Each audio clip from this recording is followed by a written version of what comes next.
মাছে ভাতে বাঙালির সবথেকে প্রিয় মাছ ইলিশ। ইলিশের নাম, গন্ধ ও স্বাদের ভোজন রসিক বাঙালির দুর্বলতা নতুন করে বলার নয়।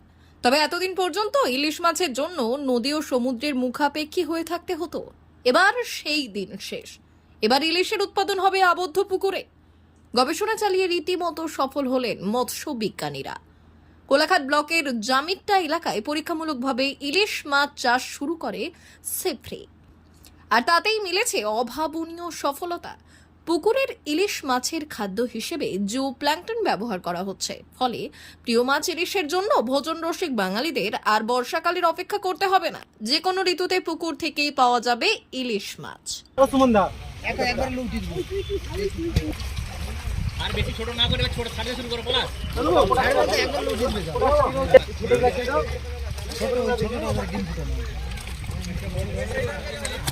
বড় মাছটা তুলো তো প্লাস পালি না যায় যদি কোনো বড় এ থাকে ওই বড় এটা কি